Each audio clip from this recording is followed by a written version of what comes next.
I watched Jeepers Creepers 3 and I'm going to give you my spoiler-free thoughts, and then after that I'll go over my spoiler-filled thoughts. What happened here happened before!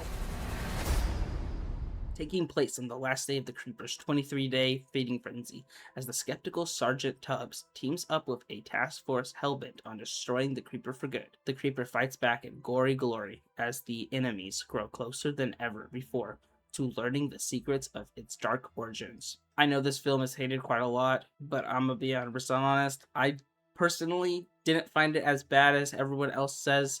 Now, before you raise your pitchforks at me and try to like slaughter me, hear me out. I don't think this film is a good film, but I don't think it's completely terrible. I think there are at least nuggets to a good story. I don't think most of the acting in this film was very good. I at least didn't find it that convincing.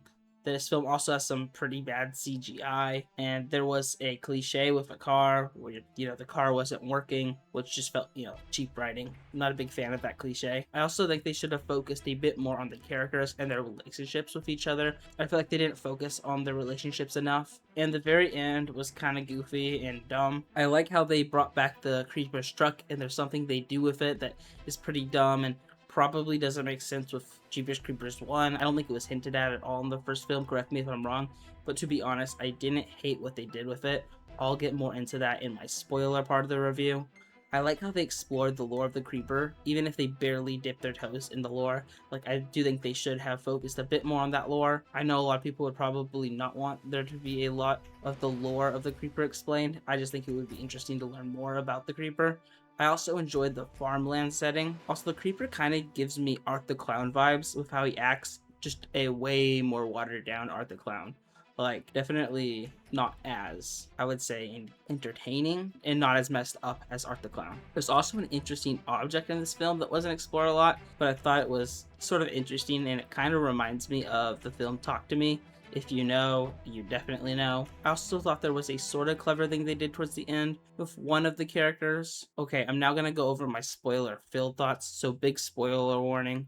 While it is kind of goofy, I enjoyed the Creeper's truck being able to kind of drive without the Creeper in the truck, and the truck being booby trapped. I think it was kind of cool to see the traps, even if I don't think they were hinted at in the first film. I would have to rewatch the first film, but I feel like in the first film at least, the truck didn't seem like it was designed with booby traps. I also think that the reveal that Bubby Hooks was part of the school team in Jeepers Creepers 2 was a clever reveal, but it doesn't really add that much to the story, since he's not even on the bus in the second film, because he apparently was with some family members or something.